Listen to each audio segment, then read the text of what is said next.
Texas A&M came in number 3 in the country and fell down 30-3. Oh my God. I was watching this game jaw agape. Mm-hmm. 30-3. This is the tale of two halves, this game. 30-3, South Carolina led at halftime. But it's Second also kind of half, an A&M thing, by the way. The weird, messy, horrific first halves cleaned up. Continue. A&M scored 28 unanswered to win this one. It was their largest comeback in program history. They were down 27.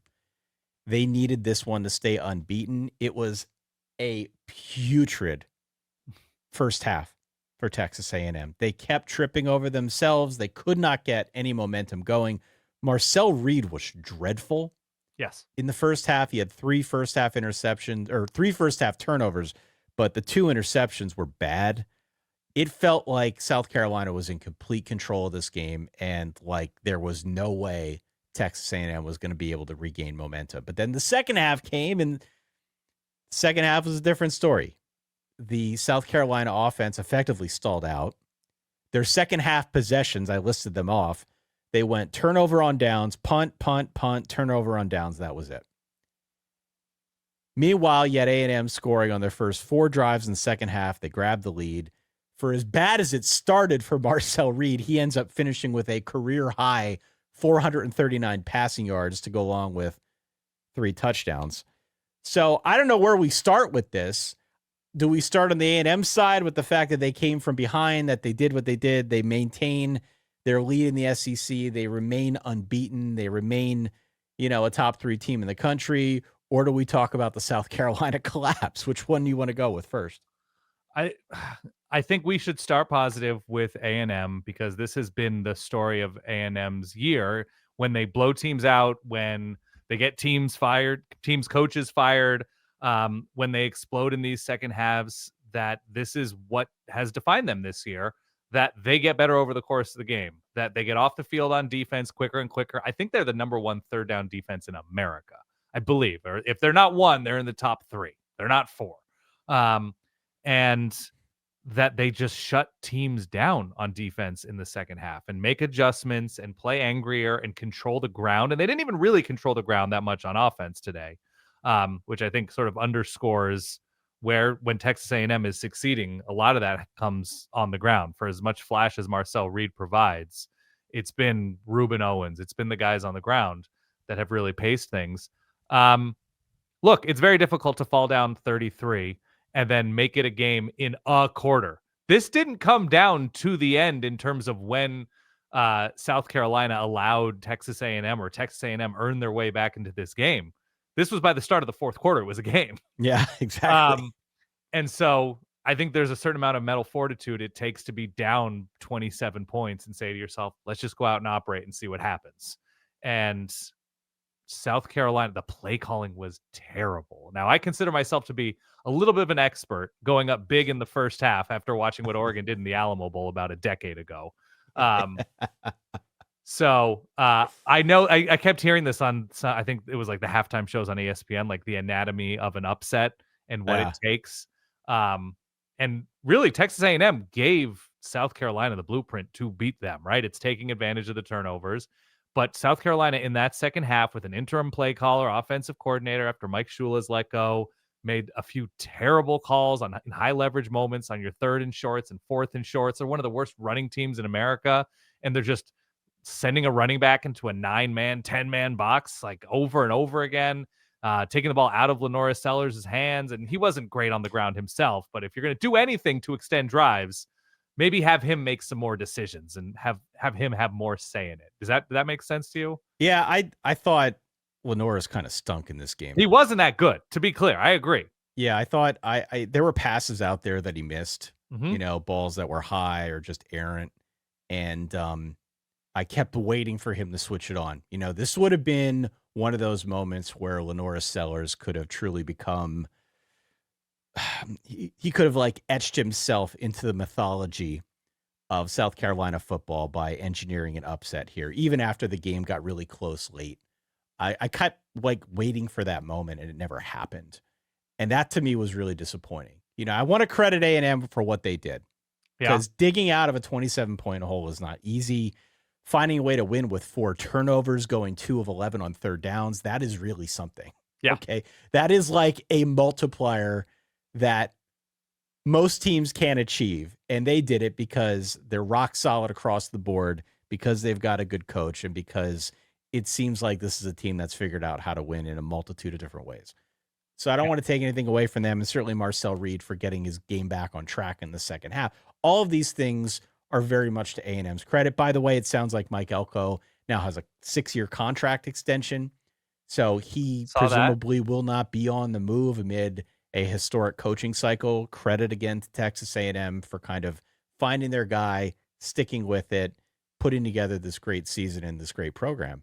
By the way, Nothing but continued success to them. I wish them the best. yes, and nearly every state trooper providing security in Oh this my game God. behaved appropriately. Let's be clear. Nearly every one of the troopers providing security in this game behaved appropriately, and almost all of them were able to stay within the stadium and not be sent home for trying to bump Nick Harbor for no reason in the tunnel as he was What walking was back from the that? touchdown. What was that? I don't know, man. Yeah, it's the easiest thing to do is stay out of the player's way. It's Nick Harbor's not an easy person to miss.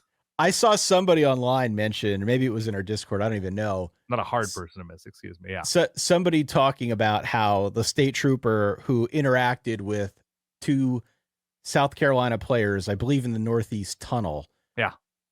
he treated them as if they were students who had like a red Solo cup, angry that they might have like an alcoholic beverage that they weren't supposed to have. Yeah. It was just very bizarre. It was like a senior walking down a high school locker room hallway, or locker hallway, whatever, in a high school, and freshmen walking towards him and him not moving and hitting them in the like it was very odd behavior. It was, If I you don't know. if you don't know what we're talking about, if you didn't watch the game, just go online Yeah. and run a quick search for like Texas A&M South Carolina cop, and you will see exactly Right. what we're talking about. Yeah, just a very strange, only in college football type of moment that I think we saw. Let me say this though about the South Carolina thing. Yeah. I had a visceral reaction to the way that they blew this game. It was so efficient though, Ty. You gotta tip your cap. Texas A&M came back so quickly in the second half. It was almost immediate that you knew that, oh my God, South Carolina's going to blow this game. Mm-hmm. And I felt horrible for the South Carolina people that listen to this show. The analogy that I made almost immediately to you was that they pulled a Jose Mesa. Sure. This was an incredible blown save. And my initial reaction, and I know it was knee jerk, and I'm not even 100% serious about it, but you could check the tapes, you could check the Slack channel. My first thought, what I sent to you was they got to fire Shane Beamer, because this was malpractice. To lose a game like this felt like malpractice to me. Yeah. And had they won, they would have had a real shot at a bowl with a horrible schedule and no shortage of their own deficiencies, because they got Coastal Carolina left. They play a game against Clemson to close out this year. Both of those are at home. I think winnable, potentially winnable, right? Sure. To lose in this manner is just an absolute stomach punch when you had the number 3 team in the land on the ropes in their home stadium, and you walk away with a 1-point loss, 31-30. Just does this change anything? Dagger. Does this change anything to you about what you feel about Texas A&M? I mean, they've had close calls this season. They haven't played an incredible schedule. They've taken care of business. Obviously, we talked about how strong they get in second halves. Does this happening repeatedly against, a team like Arkansas, now a team like South Carolina? I don't know if Texas is built to take advantage of this specific weakness. No, come on. But, well, the game's in Austin. It's not an easy game. There's a lot of emotion behind it. But does it change your outlook about what their ceiling is nationally in a potential playoff bid kind of thing? No, it doesn't. Not for me.